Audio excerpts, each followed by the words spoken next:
Hello everyone. Today we are going to discuss B.Tech second semester English question paper. This is a mock test and your final examination paper will look like somewhat like this. You have 3 hours to complete your paper and the maximum marks are 75. And a note is there. This question paper consists of 5 sections. Answer 5 questions, choosing one question from each section, and each question carries 14 marks. So, section 1, you have 2 questions of 7 marks each. So, that will be 14 marks. Or there is an internal choice. Either you have to answer 1 AB or 2 AB. So, I'll first read the questions for you, then we will discuss the solution so that you'll have a general idea of the question paper. So section 1, first question A, write an effective paragraph of about 10 lines on the topic honesty is the best policy for 7 marks. So this is from the writing section, paragraph writing. Any topic can be given and you have to write a paragraph. B, write about the biggest problems and solutions discussed by Bill Gates in his TED Talk. This is from your listening comprehension. Or 2A, identify the underlined verbs as finite or non-finite verbs. So there are 7 sentences. You have to identify the underlined verbs as finite or non-finite verbs. Then B, describe the salient features of a good paragraph. What are the 3 types of sentences that comprise an effective paragraph? Then section 2, describe the structure of an oral presentation. So this is from your first subunit, oral presentation. And B, transform the given sentences as directed. You have to change them into compound sentence or simple sentence or complex sentences like that. So there are 7 sentences and 7 marks. Or 4A, what does the Google CEO Sundar Pichai talk about machine learning in his keynote speech I/O 2017. This is again from your listening comprehension and how much you have understood from his speech you have to write, and that is for 7 marks. B, what is the importance of abstract writing in a thesis? Section 3, fifth question A. Imagine you are introducing yourself in an interview. Write in your own words about your accolades and achievements right from your childhood. That is for 10 marks. And the B question, change the following sentences into indirect speech for 4 marks. There are 4 sentences. Then, or 6A, underline the auxiliary verbs in the following sentences. So these are the grammar syllabus, students. Direct, indirect speech, auxiliary verbs, change the transformation of sentences, and all you have in the grammar. There are 4 sentences carrying 4 marks each. Then the standard abbreviations. There are 5 abbreviations carrying 2 marks each for 10 marks. Then under section 4, seventh question, writing a great cover letter is an important step in your job search journey. Write a cover letter to be attached with your resume for applying to the post of an engineer. The company's name is Crane and Jenkins. So this is writing a cover letter from your syllabus. You might have learned how to write a cover letter carrying 14 marks. Or write an application for the post of an assistant engineer, including all the necessary details as per the job requirements. So imagine you have completed your B.Tech and you're applying for a post of an assistant engineer. So you have to write an application. Section 5, 9th A. Write what is report writing and how many types of reports are there. Write a report on any of the recent projects you have conducted in your college, carrying 14 marks. Or choose the correct word that makes sense as per the analogy type. You have analogies. So different types are there depending upon the categories. The questions are prepared, students. You have to underline. You have to choose the correct words. B, correct the following sentences. This is correcting the errors. 5 sentences are there and you have to change the 5 sentences. What is meant by professional etiquette? What are the do's and don'ts of professional etiquette? Is for 8 question, 8 marks. That is the last question. Now coming on to the solutions. Section 1. Write an effective paragraph of about 10 lines on the topic honesty is the best policy. So you all know that there are three important sections of a paragraph: introduction, main points, and conclusion. So depending upon the topic, you have to select an appropriate introduction so that the reader gets an entry into your paragraph. And honesty implies being truthful. You can take any one sentence as introduction, students. I have given three sentences here. Honesty means to develop a practice of speaking truth throughout life. A person who practices honesty in his or her life possesses strong moral character. So this is the introduction to the topic. Then you carry on the main points. An honest person shows good behavior, always follows rules and regulations, maintains discipline, speaks the truth, and is punctual. An honest person is trustworthy as he always tends to speak the truth. Then the concluding sentence. This will wind up your paragraph. So people should realize the value of honesty in order to manage social and economic balance. Honesty is an essential requirement in modern time. It is one of the best habits which encourages an individual and make capable enough to solve and handle any difficult situation in his or her life. Honesty acts as a catalyst in strengthening our willpower to face and fight any odds in life. So these are the important features of a good paragraph: introduction, main points, and conclusion. Next question. Write about the biggest problems and solutions discussed by Bill Gates in his TED Talk. You might have all listened to the TED Talk, student. On April 2010, Bill Gates visited the University of Chicago campus to talk with students about how we can get the brightest minds working on the world's most important problem. He talks about technology and health conditions of the poor. So you all might be having the summary. You can prepare from all your listening comprehension questions. There may be questions on those topics. Fourth A. Identify the underlined verbs as finite or non-finite verbs. I think all of you have an idea about finite and non-finite verbs. Finite verbs are the main verbs and non-finite verbs are not the main verbs. These verbs can be changed into different tenses: past tense, present tense, and all finite. But the non-finite verbs cannot be changed into any other forms of tenses. Example, Chandu's phone screen was broken. So was broken is a main verb here or the finite verb because it can be changed. The tenses can be changed with this verb. The teacher noticed that the students were not ready for the test. So she let them revise. Actually, there are three verbs, students here: noticed, were, and then revise. So three, but the revise is underlined and this can be changed. The tenses can be changed. So that's why it is a finite verb. 3. As it was raining, the program was cancelled. So was raining, again, it is a finite verb. There are no more copies left. So here are is the finite verb and the left is the non-finite verb, because here we can change the sentence like there were no more copies or there are no more copies here.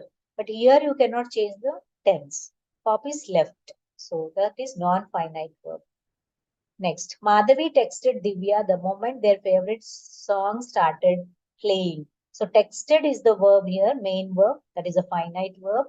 This can be, the tense can be changed here. Madhavi is texting, Madhavi was texting, or Madhavi will text, or Madhavi texted.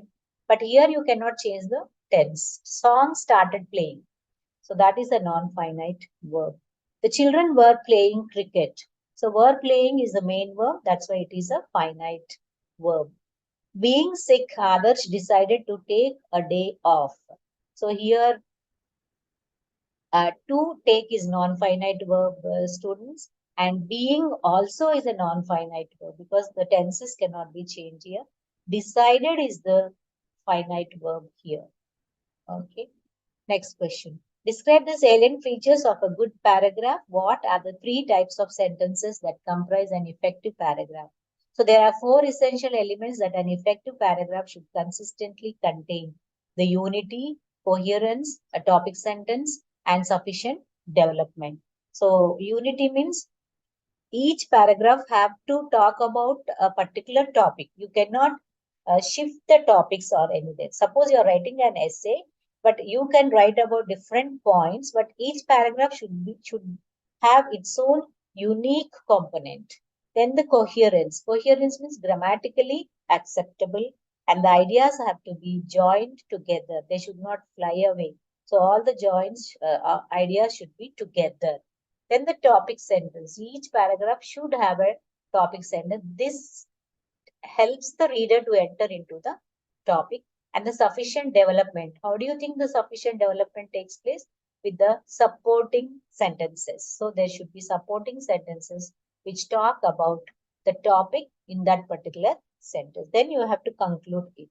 In order for a paragraph to maintain a sense of unity, the paragraph must focus solely on a single idea, point, or argument that is being discussed. Then these are the three types of sentences that comprise an effective paragraph: topic sentence, supporting sentences, and concluding sentence. Section 2. Describe the structure of an oral presentation. Just like other forms of academic writing, a presentation can be divided into three parts: an introduction, detailing the purpose and structure of the topic or the talk, a body covering the main points, and a conclusion summarizing and highlighting the significance of your talk. Then B, transform the given sentences as directed. So this is transformation of sentences, students. First one, Tina tried hard to complete the project. Make it a complex sentence. Tina tried hard so that she could complete the project. Or Tina tried hard in order to complete the project. So that a complex sentence will have two clauses. One is Tina tried hard and then she could complete the project. So two clauses are there in the complex sentence. One is main clause and the other one is the subordinate clause. Walking the path, we reached the hotel. Make it a compound sentence. We walked the path and reached the hotel. So and, but, yet, this is the coordinating conjunctions which join the two sentences. Always in a compound sentence, two sentences will be there and they are joined with a conjunction. The kid saw his aunt and ran to her. This is a compound sentence, and you have to make it into a simple sentence. On seeing his aunt, the kid ran to her. Then, being unwell, I went to the hospital. Make it a compound sentence. I was unwell, so I went to the hospital. So is the conjunction which is joining the two sentences. Alex has to lose weight, so he has to eat a healthy diet. Make it a complex sentence. In order to lose weight, Alex has to eat a healthy diet. Even though she made numerous attempts, she could not complete the 60th level. Despite numerous attempts, she was unable to complete the 6th level. So this is a simple sentence, students. The instruction is missing over there. A simple sentence. Then, in spite of the snow, the children went to the beach. Make it a compound sentence. It was snowing, but the children went out to the beach. So, but is the conjunction which is joining the two sentences. Or, what does the Google CEO Sundar Pichai talk about machine learning in his keynote speech? So, he talks about deep learning system, machine learning techniques in deep learning, and computational power to enhance machine learning system and all. So, you have to expand it into an essay. D. What is the importance of abstract writing in a thesis? An abstract is a concise summary of a research paper or entire thesis. It is an original work, not an excerpted passage. An abstract must be fully self-contained and make sense by itself without further reference to outside sources or to the actual paper. An abstract is a short summary of a longer work, such as a thesis, dissertation, or research paper. The abstract concisely reports the aims and outcomes of your research so that the reader knows exactly what your paper is about or what your thesis is about. That is the importance of abstract, students. Section 3. Imagine you are introducing yourself in an interview. So this is a very effective feature of an interview, student. Wherever you go or whenever you face an interview, most of the time, the first question the interviewer asks is, come on, talk about yourself. Come on, introduce yourself. So that gives an impression of your communication. So in your introduction, you have to be very, very clear and confident. You have to first announce your name, your educational qualifications, your schooling. If you have any achievements and accolades in the schooling, you have to talk about that. And then your hobbies, your leisure time, how do you spend your leisure time, who is your role model, all those things within maybe 90 seconds or I mean 1.5 minute you have to take to introduce yourself. But you have to be prepared for that. So write in your own words about all your um, uh, information regarding yourself. Change the following sentences into indirect speech. B. 1. Sheila said to Vishnu, "You are my best friend." Sheila said to Vishnu that he was her best friend. You changed to he, our changed to was, my changed to her, and best friend remains same. Sheila said to Vishnu that he was her best friend. Second, the teacher asked Ramu, "Why did you come late to the class?" The teacher asked Ramu that why he came late to the class. Why did changes to why he came late to the class. No question mark, punctuation only full stop because it is only indirect sentence. Third, Sundar said, "I'm going to visit the Disneyland."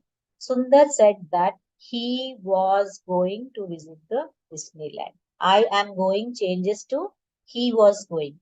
Am is present tense, but in reported speech it changes to past tense was usually. But in cases such as, look at the fourth sentence. Raju exclaimed, "Taj Mahal is the most beautiful monument."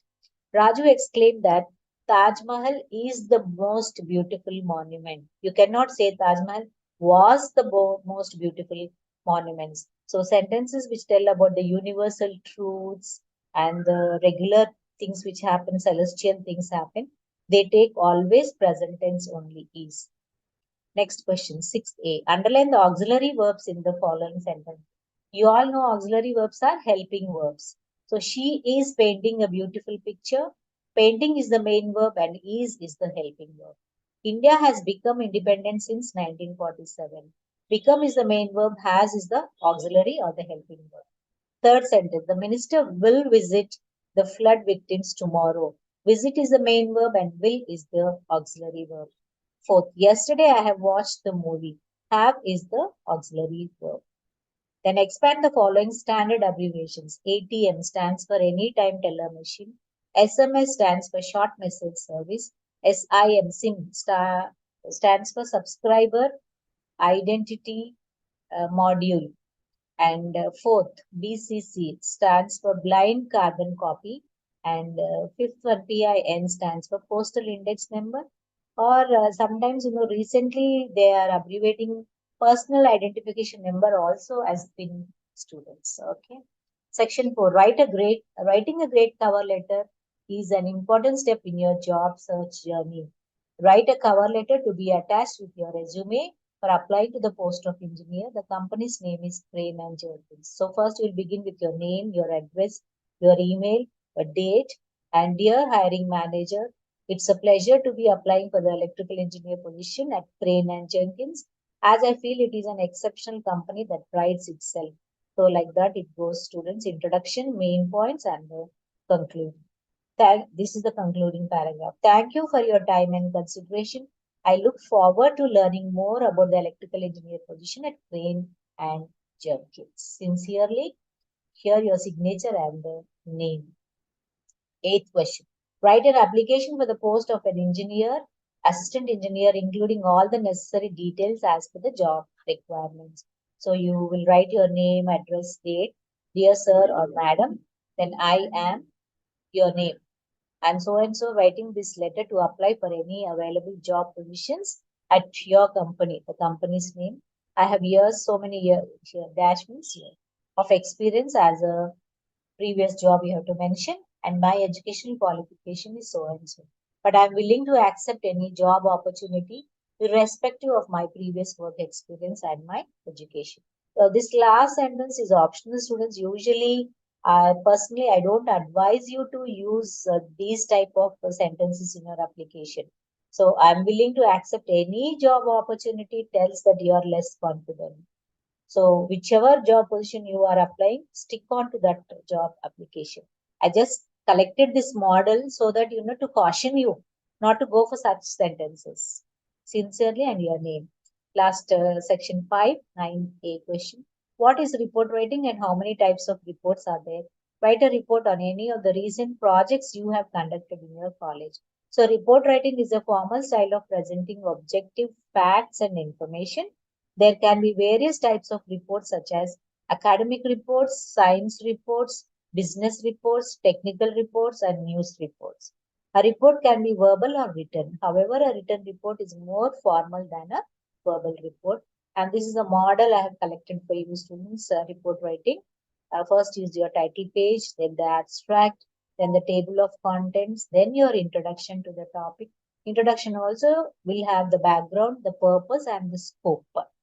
Then the main report body. The body varies according to the type of report, whether you're writing a scientific report or a research report or a lab report, whatever it is.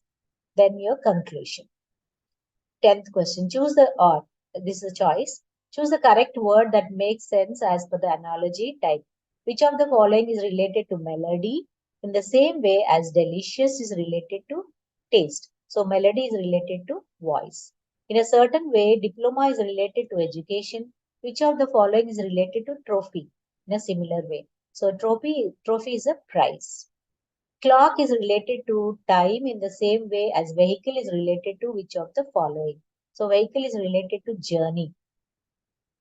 Maybe you will get confused with road, student, but if you look at the analogy between clock and time, then the analogy will be suitable between vehicle and journey. Last one, fourth. Illness is related to cure. The same way, grief is related to remedy. Correct the following sentences. Rahul went to school despite of having a fever. There is an error with the preposition. Rahul went to school despite having a fever. When you use the word despite, there is no need of preposition like have, of. But when you use the phrase like in spite, then of will come in spite of having a fever. So this is one thing you have to remember, students. Second, I have seen Susan since 6 years. Sorry, I haven't seen Susan since 6 years. Then the correction is I haven't seen Susan for 6 years. It's not six because 6 years is period of time. You have to use for. Third one, Lisa is busy at the work, so she can't make it on time. Correction is Lisa is busy at work, so she can't make it on time. Okay. At the work is not, the is not necessary. At work is correct. Fourth one, our mathematics teacher is giving us too much tasks. So task is countable and the correction is many tasks. Our mathematics teacher is giving us too many tasks. Fifth, do not advise her. She won't listen. This is something very new to you all students. The spelling error, advise, ADVICE is a noun, ADVISE is a verb. So do not advise her, she won't listen. That is an error. Very rarely they give questions like that, don't worry. Last one, what is meant by professional etiquette? What are the do's and don'ts of a professional etiquette? Professional etiquette is an unwritten code of conduct regarding the interactions among the members in a business setting. When proper professional etiquette is used, all involved are able to feel more comfortable and things tend to flow more smoothly. So these are some of the do's and don'ts. There are many students, but I have given only 5 here. Make a good first impression, avoid gossip. Communication is the key. So your communication tells what type of a person you are. Your personality is manifested only with the proper communication. Understand your work environment and be personable yet professional. Okay. So there is a lot of difference between personable and professional. Okay, students, that's all for your paper. All the best and take care of yourself. Thanks for watching. And if this tutorial had made sense, please like, share, and do not forget to subscribe. That means a lot for me. Okay, bye-bye for now. And let's meet up in the next video. Bye, take care.